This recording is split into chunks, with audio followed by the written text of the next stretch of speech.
Welcome to the final episode of Season 2 for Luxury News Weekly. We've made it this far and we're going to leave with a bang. Okay, today we've got exciting stories starting with Fashion Nova CEO scooping up the one mansion at a bankruptcy auction. Tiffany Co is doubling down on Blackpink's Rosé. A$AP Rocky drops a Mercedes-Benz collaboration. Salvador Ferragamo appoints a new creative director, and Porsche is bringing a Pixar's car character to life. Welcome to Luxury News Weekly, your number one source for luxury news. I'm your host, Simba Wakatama. And I'm your host, Elizabeth Solaru.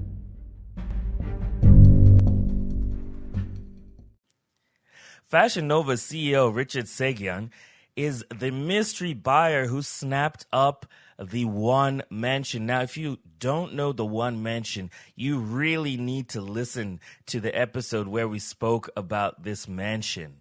That would have been Season 2, Episode 5, How to Lose $500 Million. Okay, this is a follow-up story. Long and short, this mansion was at one point the most expensive private property in LA. It was going for $500 million. It was going for $500 million, and it didn't sell. And in fact, the owner of the mansion, the developer, he had to file bankruptcy for his company, and then this mansion went on auction. Okay, and so Fashion Nova, the Fashion Nova CEO Richard, he scooped it up for a calm $141 million, well under the asking price, well under. And to just give you a little bit about this mansion, it includes 5 swimming pools, an in-house movie theater, a bowling alley, 400,000 square foot guest home, just the guest home alone, a beauty salon, 21 bedrooms, and 42 bathrooms, to name a few. Wow. Elizabeth, what do you think about this? Well. We kind of knew that the property wouldn't have made the $500 million asking price anyway. But I think that Richard got this at a steal for $141 million. And I also think that the fact that there's a war in Ukraine and there's a lot of anti-Russian sentiment probably deterred a lot of Russian billionaire buyers from taking part in this auction. And another lesson here is that the guy, the developer, I think his name is Niami, his ego was probably out of control because he kept building and building and building, taking out loan upon loan, and he didn't know when to stop. According to the reports, the auction had only 5 bidders from the US and from New Zealand. So Richards was probably the best out of the 5. And also remember that the auctioneers, they made $15 million from this. So all in all, everyone seemed to have walked away with an amazing deal, except for the developer. And this is a huge lesson that it doesn't matter how big your vision is, you need to know when to stop, especially when it's being funded with other people's money.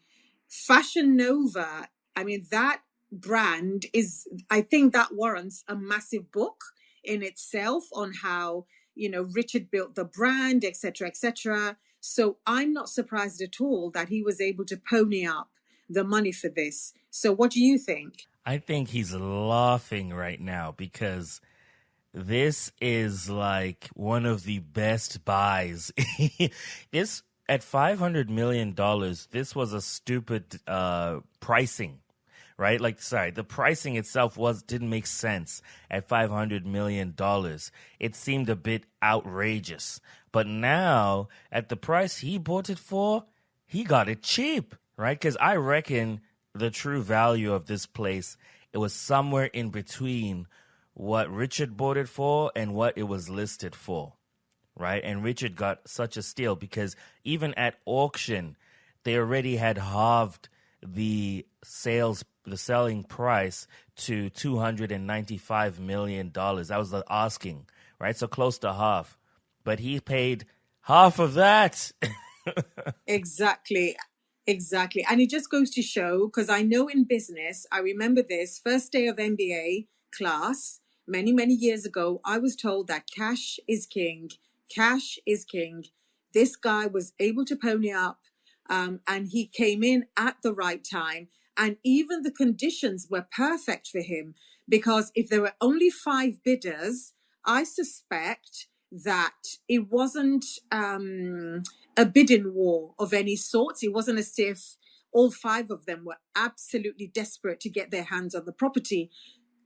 I suspect that they bid just so they can buy and hold and then resell later on when conditions are right. And the fact that the Russians were kept away because of anti-Russian sentiment, because of the Ukraine war, again, perfect storm for him. Absolutely. And this actually makes a great office space for a company like Fashion Nova because, again, this place was built to be somewhat event space. It has a full nightclub in there. Let's not forget. An actual nightclub with men's bathrooms, women's bathrooms, bars, everything. So for a company like Fashion Nova, which is influencer centered, to have the biggest property, one of the biggest properties in LA, and certainly one of the most expensive properties in LA, this is a perfect brand move for a Fashion Nova, right? So I definitely see this purchase more as a brand move than a personal, I want to live in this place, because Richard already owns several properties in the area. He doesn't need more, right? And as far as an investment goes, I don't think he's necessarily thinking I can sell this for much more than I bought it for. So I want to see what he does with this space, right? That's what I'm curious about. I think you've already hinted, because it makes absolute perfect sense for the property to be used as the location for a number of shoots, a number of influencer-led parties, a number of maybe influencer-led promotions, branding, etc. The sky's the limit with the kind of thing you can do with that property. And you also said about it could potentially be offices for his staff. I can't even. There's such a property. Probably, I don't know. Let's think about the Google campus. Let's think about the Facebook campus. I'm thinking that this could be a fashion campus. Who knows? You could have your, and Oh yeah. you could do lots of reality TV shows. You can do fashion shows. The use for this property is absolutely endless. So yes, you're absolutely right. Let's wait and see what he's going to do with this property. Well, at 105,000 square feet, it has the space. Absolutely, absolutely. And I just think the guy was so lucky, because the buyer, we said in our previous episode when we spoke about this property, we knew that the buyer pool for this property kind of property would be very, very small. And he was just so lucky that Russia happens to be taken out of the picture of the run-in, and he just walked in at the right time. And I just feel sorry for, Sagan. I just feel sorry for him, because I know that he has entered Chapter 11 bankruptcy, and I think he owes around $180 million in unsecured and secured debt. And from what I understand, the figure's actually gone up to 256 million, because more creditors have been filing claims. So, oof, I don't know. It's a tough one. I think he needs to, if he can get someone to give him money, he needs to go back to developing homes in that tens of millions range where he was selling them just fine, you know? Yeah, yeah. Sometimes you need to know your strengths, and sometimes you also suffer from what I call the Peter principle. That is, you'll get promoted to the to the highest position of your incompetence. So unfortunately, unfortunately, Uh, no, I don't think he called this right. He didn't call this right at all. And I hope he really does get out of debt. I hope he goes back to doing what he does best. yes, all the best, Niami. All the best. Now, we are going to talk about someone who is becoming a Luxury News Weekly favorite around here, Blackpink's Rosé. Now, I love Tiffany Co. Okay, I buy it from my sister, from my mom. They love it too. It's kind of like one of the family brands. All right, so I was very intrigued the first time that Tiffany Co. decided to use Rosé as one of their brand ambassadors, and not just a generic brand ambassador, but for specifically their line of jewelry called Hardware. So when they did, this was back in I think 2021, when they used her as the influencer for Hardware. Not long after, their sales doubled, and it propelled Hardware into being from this kind of sub brand, right, or sub collection to one of Tiffany Co.'s main collections. So you have Rosé to thank for that. Now, they went from using her as an ambassador to partnering with her as a tenured partner for Tiffany Co., a true representative, okay, not just some influencer. So they're doubling down on a new campaign for Hardware, which, again, Hardware is supposed to be this kind of edgy, feminine jewelry line, which exemplifies strength, grit, femininity, kind of the girl boss, term. And Rosé kind of encompasses that. So I'm happy to see it. And they're going to be releasing this campaign again for the second time with, of course, redesigned jewelry lines and whatnot. I like the jewelry personally. What do you think about this, Elizabeth? I think it's so good to see Tiffany Co. getting something right. Again, like yourself, I absolutely love the brand. One of my favorite designers, jewelry designers of that brand, Elsa Peretti, she did gorgeous, gorgeous, amazing stuff. I love the fact that Tiffany are now finally getting back to what they do best, i.e., doing a campaign around their gorgeous jewelry.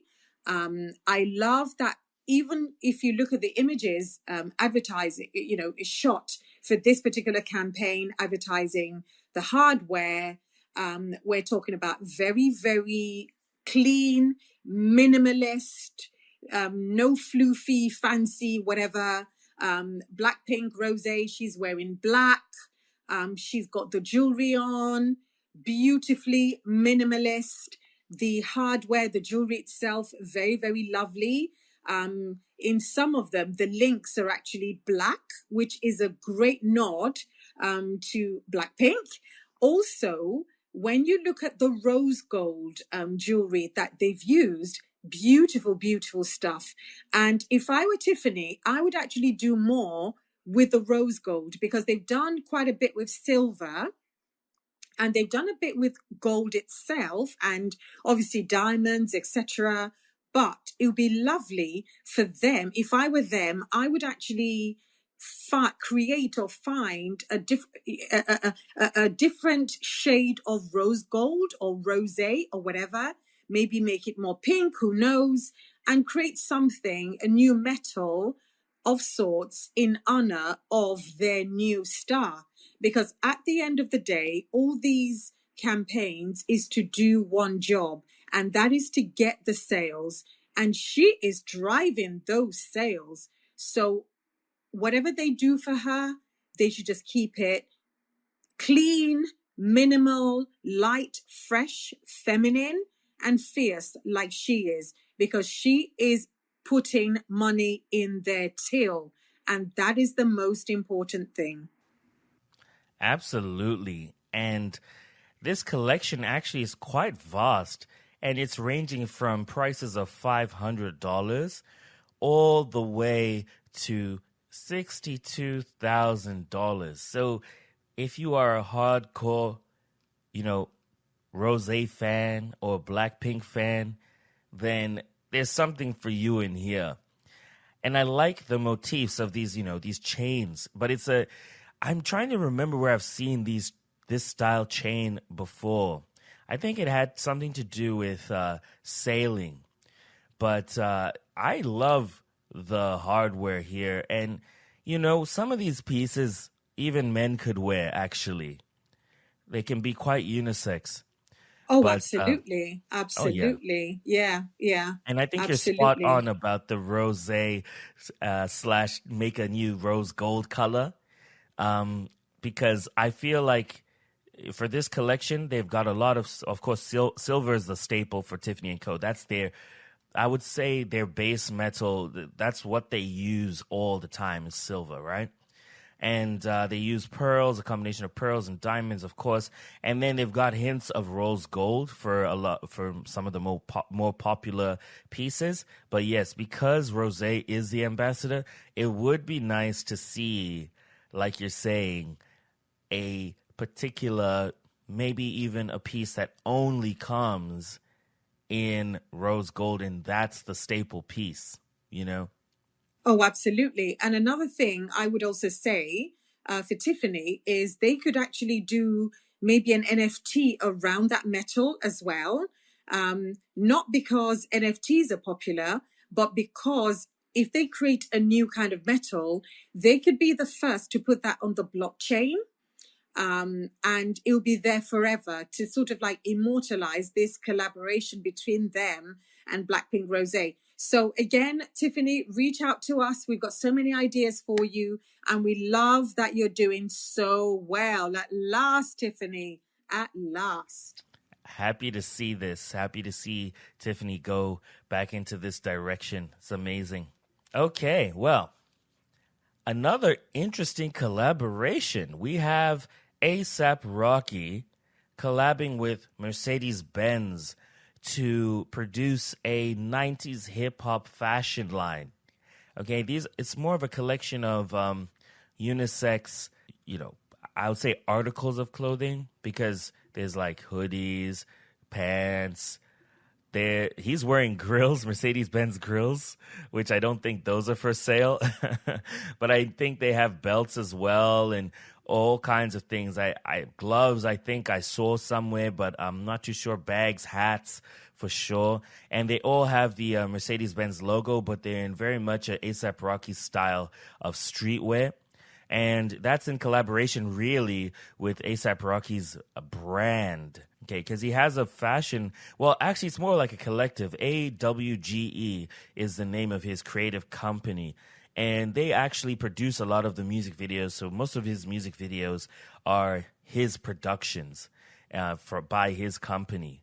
I like it personally. People may not know this, but A$AP Rocky has been a long time ambassador for Mercedes-Benz. That's why in a lot of his music videos, you'll see a Mercedes-Benz. But this is, I think, a step forward where he's bringing the Mercedes-Benz, which is, of course, an iconic car company, into the fashion world and the streetwear world in a meaningful way because he is one of the foremost largest male celebrities or male influencers in this space. Yeah, Elizabeth, what do you think about this? Well, I'm going to surprise myself and say I actually like this collaboration. The grill, actually, I'd never wear grills, but I actually like the grill as well It's nice. because it was actually nice because for the first time you can actually see the proper writing on the grill and you can see the Mercedes logo as well. So you can tell that this collection was very thoughtfully done. I love when you have a fashion collection that is very well considered. And it wasn't just a matter of slapping Mercedes logos on everything. It was the way it was done, the positioning, that the way it was drawn on, so that you don't have the same looking logo slapped on every bit of fabric, if that makes sense. Yeah. It kind of reminded me of the Ferrari fashion show that, again, surprisingly very well done. Although the Ferrari one, I thought that was that was extremely well done.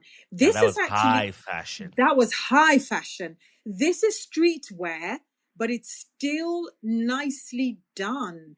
And another thing that I like is that they've not taken to putting awful graffiti or anything like that on actual Mercedes Benzes.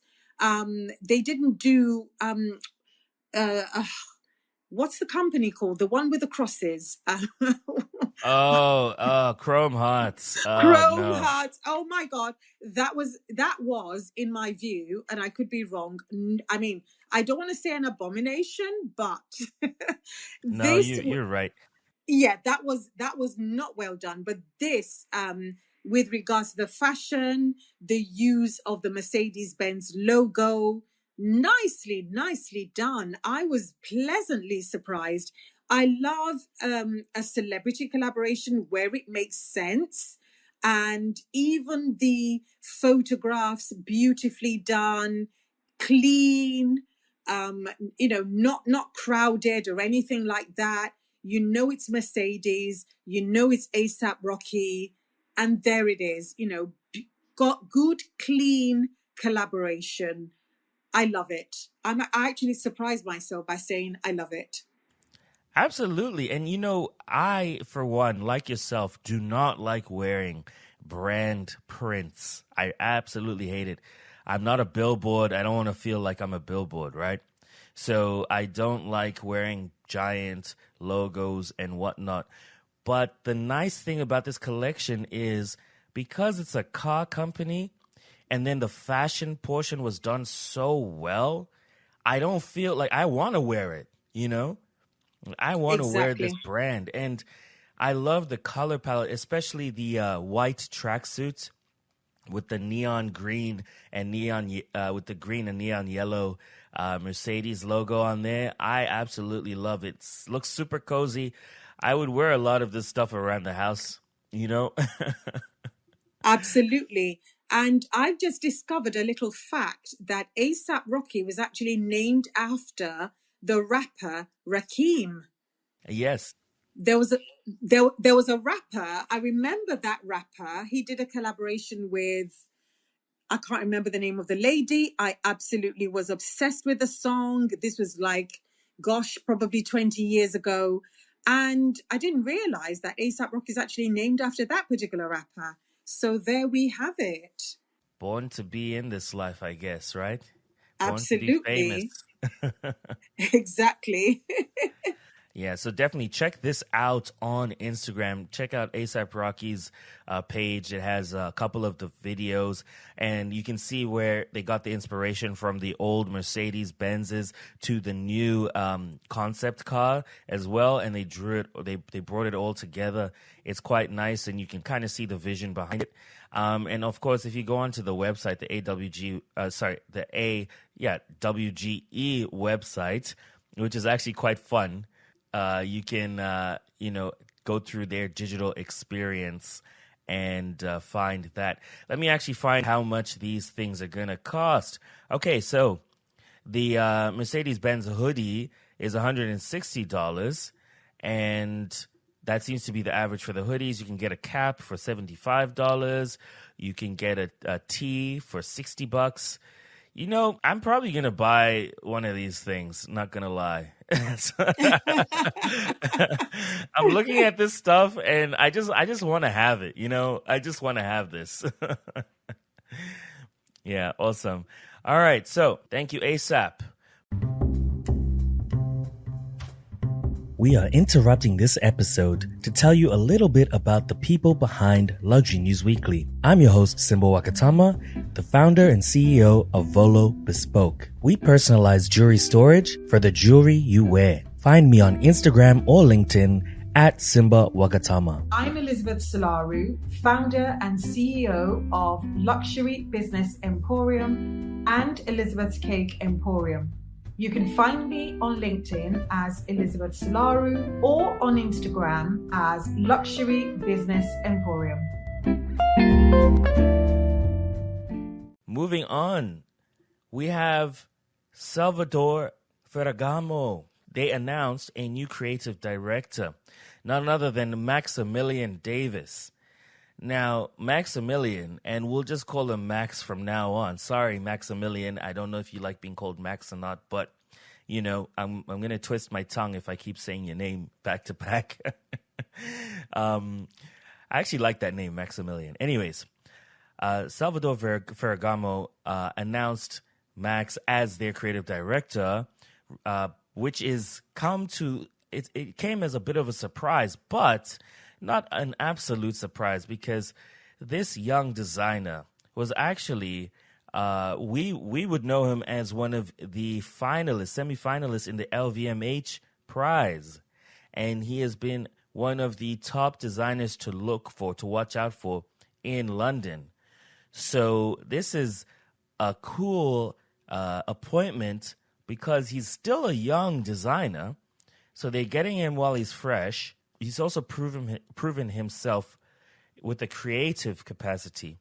Of course, not at the scale and the scope of Ferragamo, but still, the creativity is there. What do you think about this, Elizabeth? I think it's a bit of a gamble for Salvatore Ferragamo. I think it's a gamble, but I think he already has a good track record because he's actually designed stuff for Kim Kardashian, Jordan Dunn, Dua Lipa, and Rihanna. And it kind of makes sense to appoint him because he's young, he's fresh, he would bring a different look to the organization that sometimes I find some of their designs a bit staid. I don't want to use the word staid, but they've done a few classic stuff in the past, but they do need to up their game. And I think Maximilian has the energy, has the vision, and he's also very well connected with the celebrities and influencers that the Gen Zs and millennials relate to. And I think that he definitely will bring his unique sense of style to the organization. Obviously, there's a lot riding on his shoulders. He needs to make an impact and he needs to be seen as a success very quickly, but I'm pretty sure that he can manage it.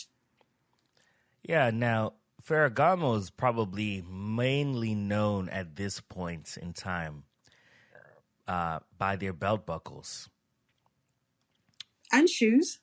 Well, yes, and shoes. From the men's side of things, they've definitely been asleep. You know, I don't think a single man would recognize anything but the belt buckle and maybe a loafer, right? And that's it. But as a fashion company, which is pretty big, we should be a little more invigorated. Like you said, I feel like they've been a bit stale, a bit safe. Yeah. It's not like their design sucks or anything like that. I think they're having a hard time communicating with the world, you know, and they're being drowned out by the Gucci's, by the Balenciagas, by the whole lot, which now fashion-wise might be comparable, but, you know, from a marketing standpoint, it's you know, it's apples and oranges. And I think they need Maximilian mostly for I think a change in how they communicate their brand, their style, their fashion. That's really what a creative director does. They don't just design clothes. They're in charge of the conversation around that brand. Okay, so I want to see how he's going to do that. Yeah, but remember though that they are a heritage label and they're now trying to shift their strategy. And you and I, we've spoken about things like this before, where it's about culture. They might appoint him, but are they ready and prepared to make that shift in mindset and have that shift in organizational culture? Because when this young man is 26, he will be reaching out to celebrities, influencers, etc. Is the company going to turn up its nose and say, we don't quite do things like that around here? Or are they just going to let him go for it? Because it reminds me, remember, we spoke about Bottega Veneta. Yes. But Bottega Veneta, they appointed someone, he did really, really well. But then there was a clash. Word on the street was there was clash in terms of working styles, of culture, etc. And he left and they've appointed somebody else after 3 years. So let's see how it goes with Maximilian, because we truly, truly, truly wish him the best. And I can't wait to see what he does. The thing with him, though, that I think suits the brand well is that his design style is, I would say, that of a purist. So it kind of keeps itself in check. What I mean to say is that although his designs are a bit edgy, they are cool, they are different, they're futuristic, or, they are kind of a mix of futuristic yet taking a bit of a hint from the past, from a disco era, let's say. They're not so crazy. They're not so out there. They're not the sagging pants by Balenciaga. You know what I mean? Yeah. Yeah. And so I feel like he kind of speaks their language already, in terms of, I feel like he would deem going too far left, too far right as tacky, because it doesn't even suit his own style. But I think he can definitely blend a bit of what he does into Ferragamo's current offerings. Now, like we mentioned, you can't be alienating the actual customers, because let's be honest, Ferragamo is, like you said, a heritage brand, and their base customers are definitely going to be in the Middle Ages. For sure. Those are the loyal Ferragamo customers, okay? The younger people, we usually will go to Gucci, we'll usually go to, one of Louis Vuitton or something like that, right? He can bring us into that fold without alienating the current customer, I think. But again, like you said, are they willing? And it's going to be a balance, because he does not have the experience yet at this scale. So, oh, absolutely. I think you're absolutely right to reference the elegance that he brings to his work, and also the quality that he brings to his work. And I will just mention briefly as well that as a Black creative director, a young one at that, again, we are seeing true diversity in action, where he's been given the job because he is brilliant at what he does. He's very well respected, and I love to see it. So the D word here is the fact that he is dedicated and he is pretty decent at what he does. But we do like to see people of color in these very influential positions in the fashion industry and in the luxury industry. absolutely. Absolutely. Now, here's something you would have never thought was going to happen. But before we tell you about this story, check us out on Instagram. Check us out on TikTok if you enjoy our stories here, because we post there and we're going to keep you updated on there. So give us a good review as well while you're at it. All right. The next story we have is a strange collaboration. I'm talking about Pixar and Porsche. Wow. Who would have thought that Porsche would collaborate with Pixar? Now, this actually makes a little bit of sense. All right. So you've probably watched the Pixar movie I've only seen, Cars. clips There was of more it. than one. I think it was You like know, Cars how they 1, play Cars 2 movies. at the barber shop or something like that. So I'm not really familiar with the characters, But this movie was such a hit at the time that Porsche decided to take on one of the characters and actually make a car out of one of these characters. We're talking about the Sally Carrera from Cars. They're going to bring that car to life using the Porsche 911. And they're going to actually show the concept for the Sally as a limited car for the South by Southwest this year in 2022. So, yeah, what do you think about this, Elizabeth? Well, I'm actually surprised that this hadn't happened before. I think it's an absolutely brilliant idea. And from again, the animation cars, from what I remember and understand, Sally, this particular car, Sally Carrera, the character was actually in a relationship with the main character, Lightning McQueen, from what I understand, if that makes sense, if cars can have relationships. So I'm really, really pleased that this collaboration is actually going to happen. I love the fact that there could be a charity element to this, and the car is going to, when it's designed, is going to be auctioned off by Sotheby's, and the winning bidder will receive this one-off timepiece reflecting the unique styling of the car.